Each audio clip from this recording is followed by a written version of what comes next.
Good morning, ladies and gentlemen. Welcome to our beautiful home. Of course, that's not my responsibility to welcome you, but this is just by way of, the preliminaries. I remember at some conference that we attended last year, I was a director of, in fact, I had been put down as an MC. And then the honorable professor from the University of Pretoria said, "Oh, so you are the only mental case at UZ?" I'm not a mental case, ladies and gentlemen.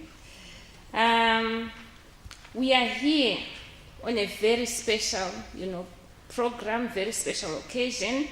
I've just been having a chat with the PVC and my dean from the Faculty of Arts, just marveling at the number of publications that were made in 2017, because writing is not an easy task.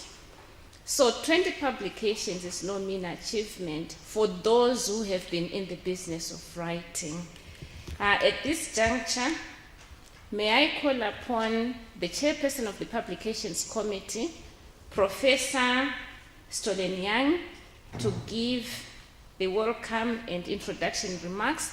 But as she walks to the microphone, yes, it's the microphone, may I make a special, give a special form of welcome in a very naughty way that Prof. Mashiri, Prof. Moati now attach, to this lady standing up here.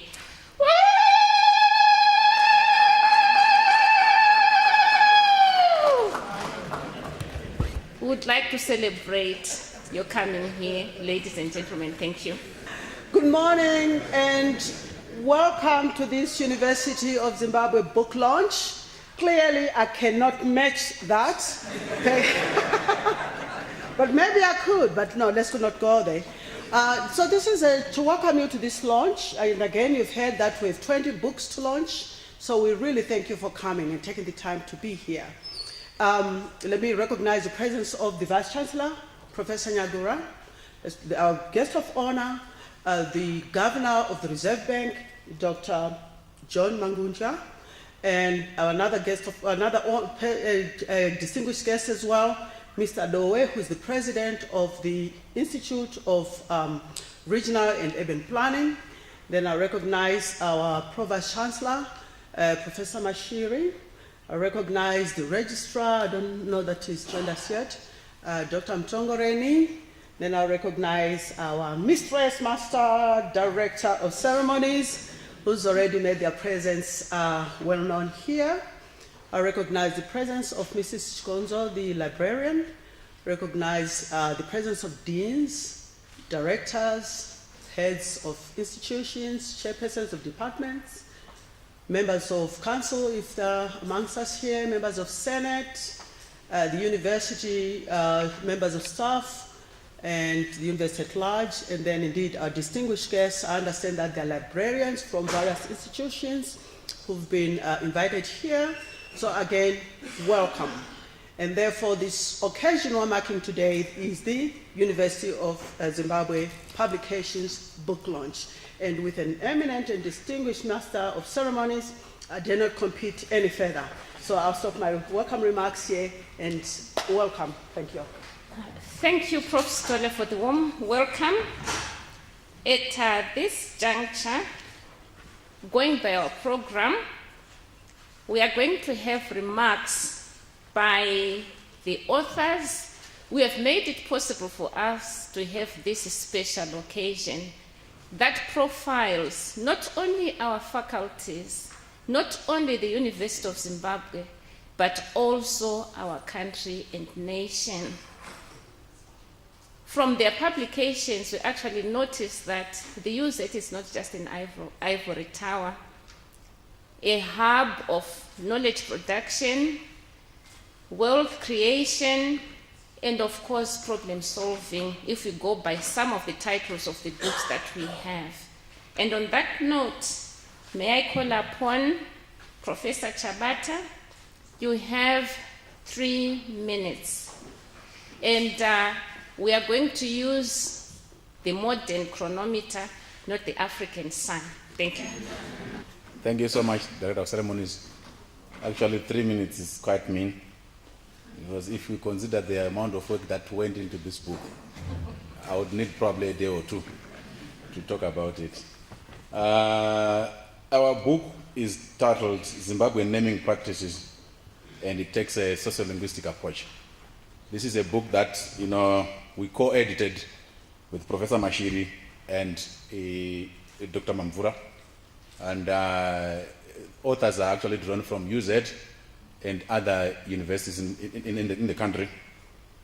The book actually looks at names, and people would just wonder, a book on names. Names. Yes, it's a book on names, and the approach here is to say names are not just linguistic labels. You say, you hear people saying this is Chabata, but it's a form of identity, yes.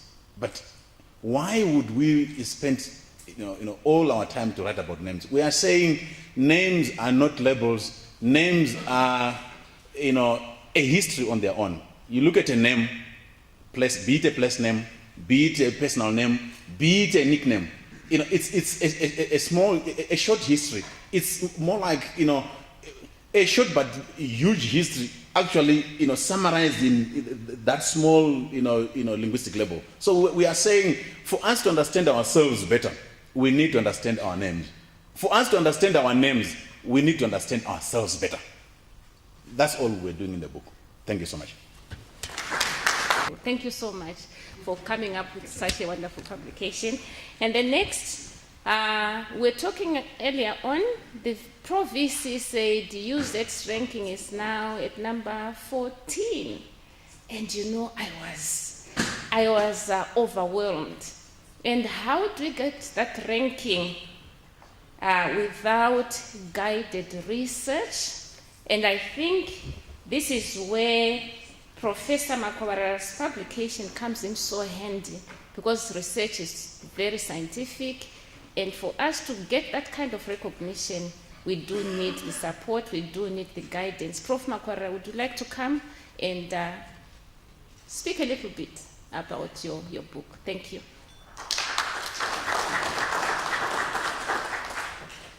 Morning, ladies and gentlemen, all protocol observed. About 3 years ago, the Vice Chancellor tasked me with coming up with a guide that would assist postgraduate students to successfully complete their degrees within the shortest time possible. I'm really happy today that the postgraduate guide on thesis writing and supervision has been published and is one of the books that are being launched today.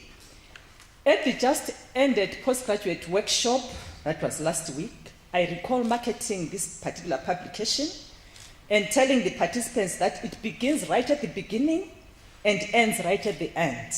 What I meant by this is what I capture in the introduction of the book, where I indicate that it follows the students' research journey, starting from the time that they grapple with issues of coming up with a viable research topic, formulating research objectives, research questions, hypotheses, right up to the examination stage.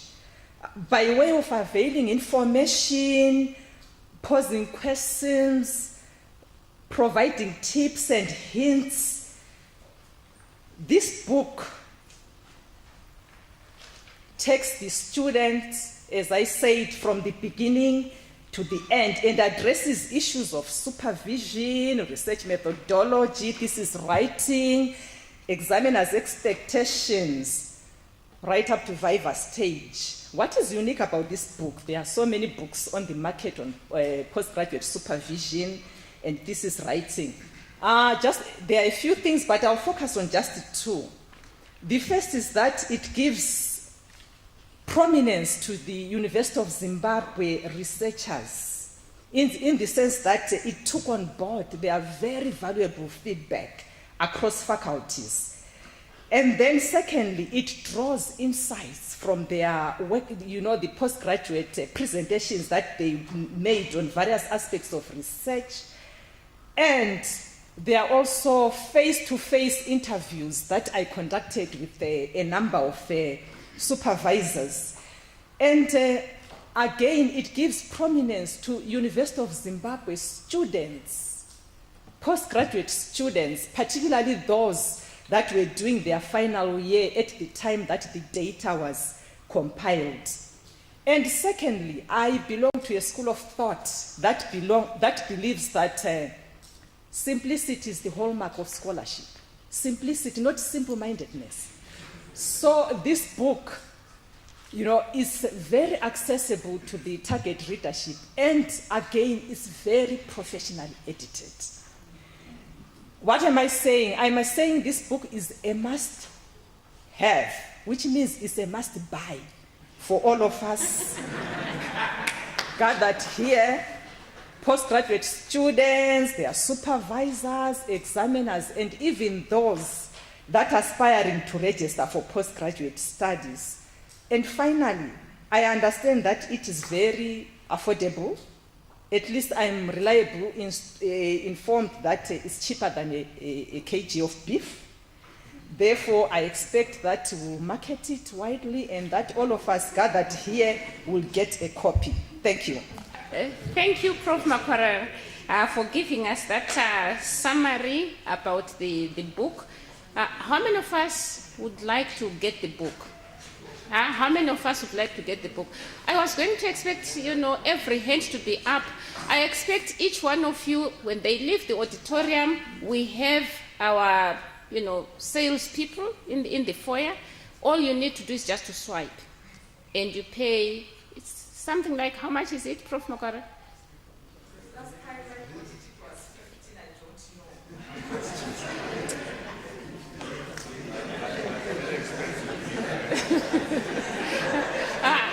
If we are talking about prime beef, so this is prime publication, which is a must-have, like she rightly, pointed out. At this juncture, may I invite Prof. Shaw to come to the front. Prof. Shaw. Thank you. All protocols observed.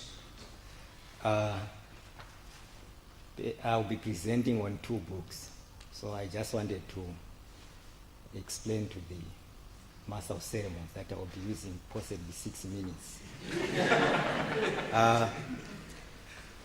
The first presentation is on the book Evolving Issues in Public Administration and Governance in Zimbabwe, which was co-audited by Gideon Zhou and Alfred Nema. The book is presented at a time when public administration and governance systems across the world have undergone far-reaching reconfigurations in line with paradigmic changes in the global development discourse. So this 10-chapter book, with contributions by Joe Gideon, Alfred Nema, Tawanda Zinyama, and Hadlai Zoushe, was inspired by the need to celebrate the 60th University of Zimbabwe anniversary by explaining to the university community and the world at large what public administration is as a field of study and a practice. The book was also inspired by the need to highlight the centrality of public administration in national development processes. To this end, the critical facets of public administration and administrative paradigms, public policy, public finance, local government, entrepreneurial public administration, fiscal space, administrative reforms, and performance management are explained in depth, highlighting how experiences in Zimbabwe compare with global experiences. So this gives a comparative edge to the book. The book should enjoy wide readership among scholars, academics, university students, and practitioners in the area of public administration, management, local government, public finance, and of course development studies. So I am not aware of the price of the book, but I'm sure it is within your reach. So I present that book to you. Then the second book, ladies and gentlemen, is 4 decades of public sector management reforms in Zimbabwe. The author, of course, is Gideon Joe. So I will start, of course, with the background. Globally, the post-90s witnessed a global swing away from traditional mainstream public administration towards new public management and digital or paperless public management. This 74-page book responds to this by interrogating reforms that were adopted in Zimbabwe since the dawn of independence in 1980 in line with emerging global public sector management practices. So the first chapter, you will find it lays the foundation of the book by unpacking critical tenets of the global reform discourse, highlighting the conceptual, theoretical, and philosophical underpinnings, as well as the evolving trajectory. The second chapter interrogates the ecology, public sector management nexus. The main concern here was to underline how obtaining socio-economic context can either facilitate or limit the pace and impact of reforms. Then chapter 3 reviews civil service reforms. You may be wondering why we focus on civil service reforms. It is because the civil service is the central administrative machinery through which national policy objectives are accomplished. So once you focus on the civil service, you are bound to capture much related to public sector management reforms. The fourth chapter examines reforms in the public enterprise sector. This sector was also selected because it is the central instrument through which public utilities are provided by the state. It has also, over the years, attracted limelight as the most troublesome sector, in fact, an elephant in the house of the treasury of most countries. The fifth chapter, which is also the concluding chapter, presents a holistic and periodic overview of public sector management reforms in Zimbabwe, roping in other cross-cutting reform initiatives that could not be covered under civil service reforms and public enterprise reforms. Then lastly, the book should enable public sector management practitioners, students of public administration and management, and of course development studies to appreciate the trajectory of public sector management reforms in Zimbabwe within the global reform template. I'm sure I'm within the stipulated 6 minutes. Thank you very much.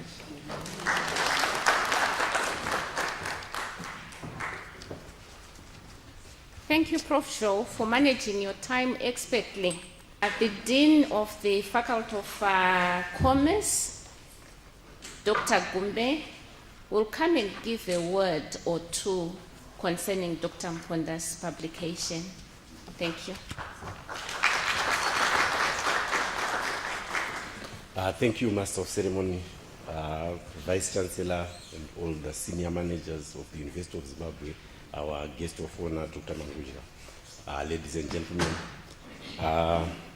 May I also take this opportunity before I make the presentation to acknowledge the presence of Dr. Mponda's family members, Mrs. Mponda, Dr. Mponda's firstborn son, Tawanda, and Dr. Mponda's firstborn daughter, Priscilla. As a faculty, I think this day would have been very great if Dr. Mponda was physically present and would actually have rejoiced with him. But unfortunately, we are launching this book in his absence. But spiritually, I know we have him. And also, we also want to thank the university for the honor that has been accorded to Dr. Mponda. I think I speak on behalf of the family. Dr. Mponda had written this book, The Time Value of Money. This is a very good book in the sense that it acknowledges that money loses value over time.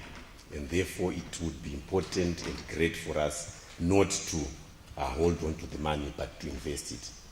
So if we are going to be investing, this book actually talks about how best you can calculate the returns on your investment so that you don't just invest for the sake of investing, but you're actually investing for purposes of making good returns, making the money work for you.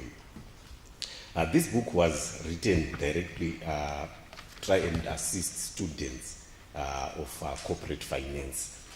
But like I said, even us, it can actually become a very good book that we can always consult with regards to what kind of investments we should actually look at. It also looks at investments in the form of our pensions, you know, the defined contribution, the defined benefits approaches. So one would actually be able to, using this book, you'd actually be able to calculate the value of your pension at the time of retirement. The book has exercises that are there, and also there are answers also that are provided. So it's a very good book in the sense that it actually guides the student and anyone else would actually be using it. It guides the students in how to calculate and also determining whether they've actually calculated the right way.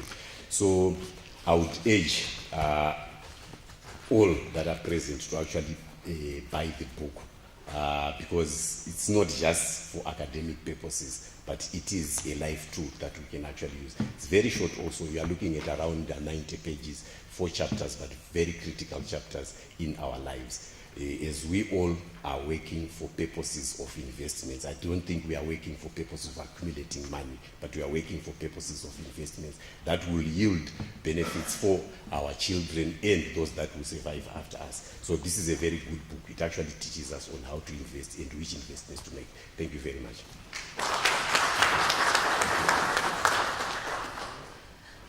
Thank you, Dr. Gumbe. At this juncture, ladies and gentlemen, I will invite the Vice Chancellor to present a copy of the book to Mrs. Mponda. A couple of copies.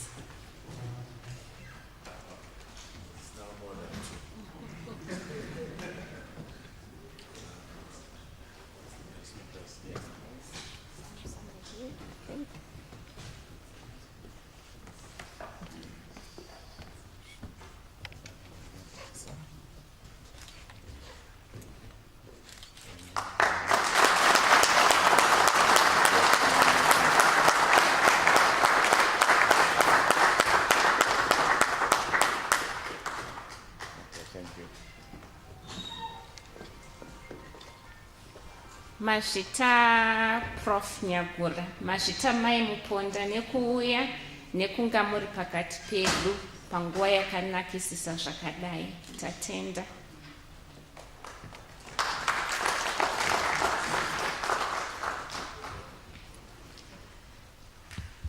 May I invite Mr. D. Mhlanga next on the program? Mr. D. Mhlanga. Unfortunately, I didn't have time to mix and mingle with all the authors, so I may not know their faces. Thank you so much, Mr. Dim Mhlanga in absentia.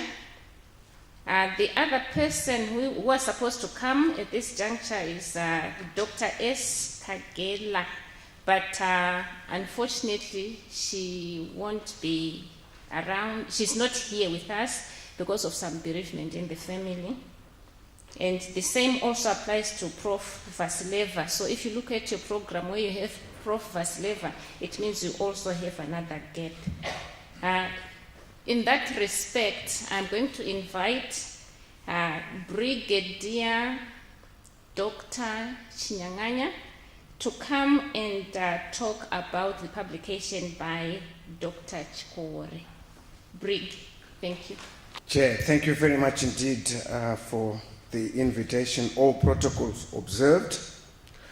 I think you would agree with me that Zimbabwe is going through a very fascinating area of transformation. And the coincidence of these fascinating developments in Zimbabwe is that Dr. Godfrey Chikore has also got a copy which is absolutely fascinating. And the title of the book is Transformative Essence of Japan's Official Development Assistance Policy. The transformative essence of Japan's Official Development Assistance Policy constitutes pioneering work of Japan's official development assistance aid driven by the transformation of Southern Africa and Southern Africa and elsewhere in the world. May I point at this juncture, if you accept, that the basis philosophy underlying the Japan aid is premised on the perception that many people are still suffering from famine, poverty, primarily in the developing world. Indeed, these countries constitute the majority globally.